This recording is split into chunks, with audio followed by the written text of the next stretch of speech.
All right, welcome. Think of this less like a lecture and more like our final coaching session.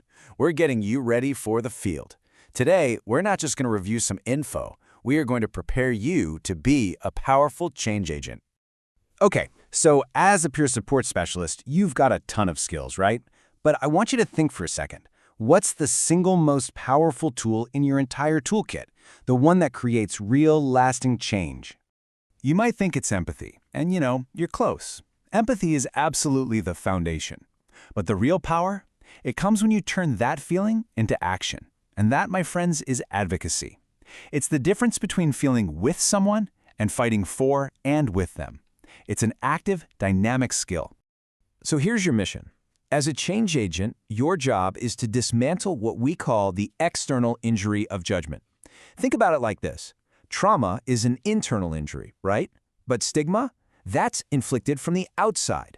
And you are the first line of defense.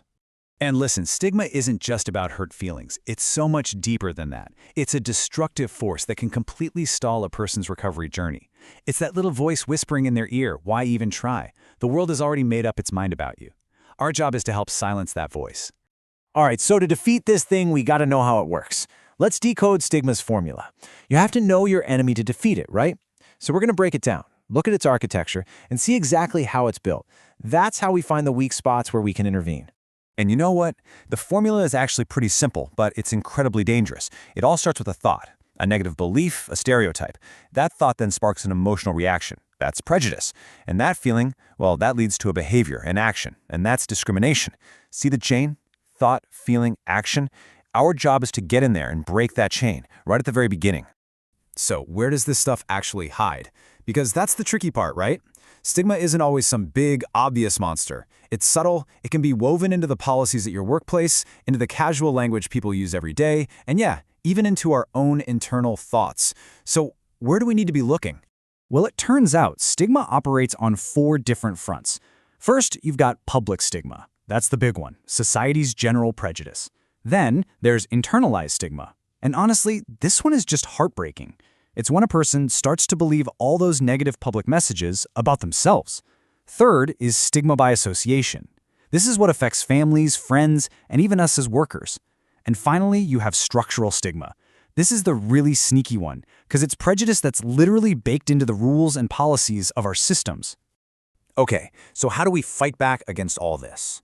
Let's talk about your secret weapon, your superpower, really. And that is language. Specifically, wielding person-first language as your primary tool. And I want to be super clear. This is not about being politically correct. The words you choose are a powerful tool for modeling dignity and respect. Think of this as your field guide. We say person using substances instead of addict because they are a person first, not a walking pathology. We say a person with a diagnosis of schizophrenia, not a schizophrenic. And this one is huge. We say died by suicide, not committed suicide. Committing is for crimes, suicide is a health tragedy. And for test results, it's positive or negative, never clean or dirty. A person is never dirty. Every single word matters. All right, let's put this into practice. We're focusing now on dismantling that internalized stigma, helping peers challenge the lies they've started to tell themselves. Honestly, one of the toughest battlegrounds you'll face is inside the mind of the person you're supporting. That internalized stigma is a hope killer, so we absolutely need a strategy to fight back. So imagine this scenario. A peer says to you, I'm never going to get a partner. Who would want to date a schizophrenic? Man, you're going to hear versions of this a lot. A person has reduced their entire identity, their whole worth, down to a single medical label. They've absorbed that public stigma, and it is just crushing them. So, how do you respond? Okay, your first instinct might be to argue, but don't. Your job is to use something called gentle cognitive dissonance. You could say something like this. When I talk to you, I don't hear a diagnosis. I hear a musician, a brother, and someone who is really, really funny. Why does that one medical label get to take up the whole room? See what you did there? You're not arguing. You're holding up a mirror to show them everything else they are. You're making them question if that label really is the whole story. Okay, let's level up. We're moving into a high-stakes simulation now. We're talking about a skill called calling in. This is all about how you advocate without coming across as aggressive. And trust me, you will face this situation, addressing stigma when it comes from a colleague or another professional. In that moment, your approach is everything. So we need to understand the huge difference between calling out and calling in. Calling out is confrontational. It's about publicly shaming someone for being wrong. And what does that do? It just creates defensiveness, and the conversation is over. But calling in? That's an invitation. It's a gentle, curious approach that actually opens the door for reflection and hopefully change.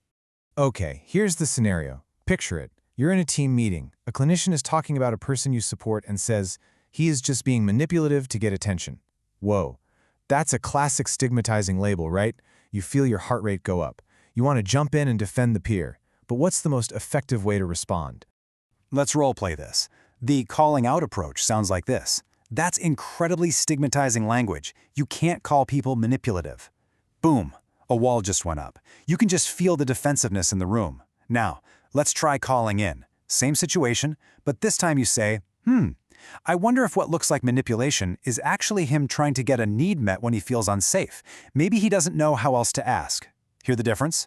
The first one is an accusation. The second one is a question. You're inviting curiosity, not conflict. This really gets to the heart of your mandate as a leader. So let's do some final scenario training. This is for your certification exam, sure, but it's really for every single day on the job. Let's lock in these skills with a couple more common situations you are definitely going to see. Here's one you'll see all the time in clinical files. You're reading a chart, and it says the person is non-compliant and resistant to treatment. Ugh, it just drips with judgment, doesn't it? Your first job as a change agent is to reframe that in your own mind. Non-compliant doesn't mean they're difficult. It probably means they're exercising self-determination, or maybe the treatment just wasn't a good fit for them. So what's your opening move when you meet that person? You don't treat them like a problem to be fixed.